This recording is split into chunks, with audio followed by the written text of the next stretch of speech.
In this video, we'll explore manuscripts thousands of years old that speak of ancient sophisticated aircraft. Recently, great excitement and new enthusiasm have been stirred in the truth-seeking community over the discovery of Sumerian texts relating to ancient aircraft. Ancient aircraft have always been at the forefront of research related to ancient astronauts, aliens. But during a recent lecture by Erich von Däniken, the topic took on new depth and seemed to unite many of the otherwise independently existing writings. In von Däniken's lecture entitled "Sumerian Texts Reveal the Astonishing Secrets of Modern Aircraft," he specifically mentions the writings of Enheduanna. But what are von Däniken's conclusions? Who is Enheduanna? And are there other ancient texts to corroborate these findings? Stay to the end to find out how ancient texts reveal to us unreal and advanced ancient aerial vehicles.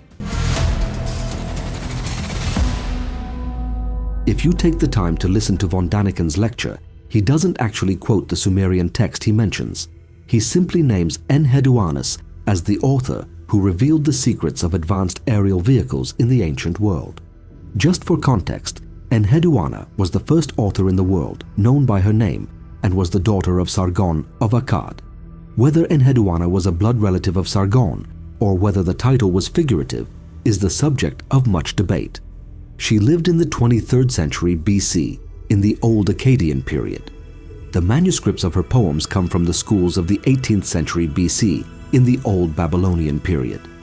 This large time gap has led some scholars to question whether she was indeed the original author of these texts, or whether they were composed on her behalf in the intervening centuries. Enheduanna is believed to have been a high priestess of the moon god Nana in the Sumerian city-state of Ur. As we said, in his lecture, von Däniken does not explicitly cite the Sumerian text that contains evidence for the existence of ancient airplanes. The only citation we could find that mentions anything close to what von Däniken describes is the temple hymns of Enheduanna. They are a collection of 42 hymns that were used in the temples of Sumer. As a collective, the hymns create a poetic map of the Sumerian world and worldview. Here is what they have to say about ancient aerial vehicles. O house built in plenitude, Kish, raising its head among the princely divine powers, established settlement, your great foundation cannot be scattered. Your plinth is a vast oppressive cloud floating in the midst of the sky. Your interior is a weapon, a mace decorated with, your right hand makes mountains tremble, your left thins out the enemy. This seems to describe a city or a solid base floating in the sky, a concept that was not foreign to ancient cultures and understandings. Many other ancient writings are in agreement with it. For example, ancient Indian myths describe gods fighting against the evil forces of planes. They were originally known as Rathas. Later, however, they were more commonly referred to as Vimana, which means crawler or measurer. Vimanas are flying chariots or even flying palaces that are mentioned in Sanskrit epics and Hindu texts. Many different types of Vimanas are described there. Some of them were saucer-shaped and others were cylinder-shaped.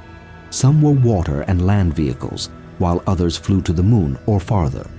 Some Vimans were bird-like structures or palatial flying chariots decorated with wings. As we see in Sumerian texts, some are described as huge cities floating in the sky.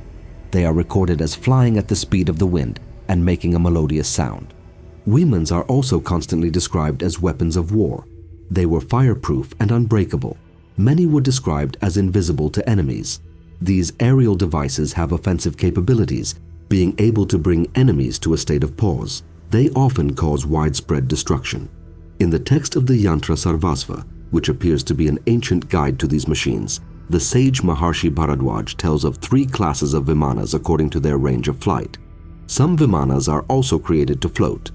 The first class was used for close-range travel. The second class was used to travel to different countries. Third class was used to travel to different planets. There are 3 main theories about the origin of the Vimanas. They were simply symbolic representations of deeper truths about man's journey to enlightenment. Historical records reflect actual ancient technologies that have been lost. They are evidence of ancient India's contact with extraterrestrials. However, the Babylonian and Sanskrit texts are not the only ones that speak of chariots of the gods. According to Ezekiel 1, the God of the Bible also has his own chariot, or Merkabah in Hebrew. According to Jewish mystical sources, The vision of Ezekiel's chariot in the book of Ezekiel is described as a chariot made up of many heavenly beings driven by the likeness of a man. The base of the chariot is composed of 4 living creatures, each with 4 faces, a man, a lion, an ox, and an eagle, and 4 wings. Below their feet are other angels shaped like wheels called ophanim. The chariot is in a constant state of motion, and its movement is powered by seraphim angels, with the movement of all the angels controlled by the likeness of a man on the throne. In the biblical narratives, we also find Elijah and Enoch being taken to heaven by heavenly chariots. Other extra-biblical texts are even more descriptive of similar phenomena. For example, in The Writings of Abraham. These were discovered on papyri in Egypt in 1831. They were later translated by John Bryan. It's a fascinating text, and anyone can guess how old it actually is. Here, we read that Enoch, along with his entire city, was taken up to heaven. With his Nimrod power, he had set out to build a tower which would reach to heaven, even the city of Mai, Abraham's father Enoch, which had been taken up, that he, Nimrod, might depose God from his throne, for God had taken up his abode among the people of Enoch. Noah was the son of Lamech, the son of Methuselah, the son of Enoch, who was taken up with his city that they might minister unto those in the flesh who sought a higher law than was available to them on the earth. Among those who went forth from the city of Shalom was Peleg, who traveled to the northwest and established a city after the order of his father Noah, for Peleg was the son of Eber, the son of Salah, the son of Arphaxad, the son of Shem, and his people sought after the heavenly order and obtained it, for they were caught up like the city of Enoch. Obviously, the ancients believed in suspended earths that were inhabited by the righteous or worthy. We see others attempting to achieve such a state without meeting the prerequisites, often being described as wicked. There is probably much more to say about the city of Enoch, but we will leave that for another time. To consider the Kebra Nagast, which is a medieval Ethiopic text and claims to be the original history of the kings of Israel and Judah. While it could not be counted as an ancient text, it nevertheless contains an interesting piece of information concerning King Solomon's means of transportation. The Queen of Sheba stayed with King Solomon for several months. She then returned to her own kingdom and gave birth to King Solomon's son, Menelik I. According to Kebra Nagast, King Solomon visited Makeda and his son Menelik by flying in an airship or celestial chariot.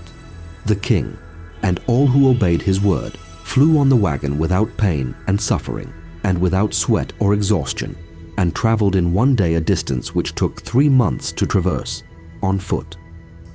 Throughout the Middle East, as far as Kashmir, some of the mountains are known as Solomon's Thrones. For example, in northwestern Iraq, there is a flat-topped mountain called Takhti Suleiman, Solomon's Throne.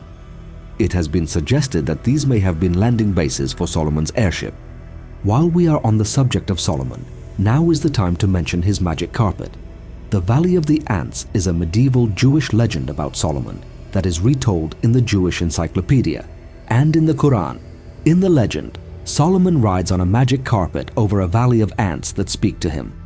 Muslim tradition says that Solomon rode on a carpet that was carried by the winds. The famous Sunni commentator Ibn Kathir says regarding Surah 21:81, he had a wooden mat on which he placed all the equipment of his kingdom, horses, camels, tents, and troops. He would then command the wind to carry it, and it would descend beneath it until the platform rose up, shading and protecting him from the heat until he reached the desired place on the ground. The mat was then lowered and his equipment placed on the ground and rolled up. Advanced ancient civilizations and aircraft fit seamlessly into science fiction. It does mix fact and fiction, but it could interfere with real research into ancient aircraft by neglecting it.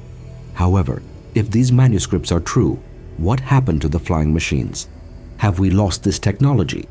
That is a difficult question to answer. There may be people who still hold this knowledge but have chosen not to reveal it to the public for various reasons.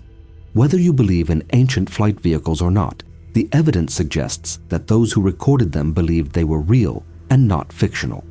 From Enheduanna, through Sanskrit texts, the Bible, Kebra Nagast, and even Muslim commentators all have noted the physical forms of supernatural ancient vehicles. And you can further this exploration by watching our detailed video you see to the left.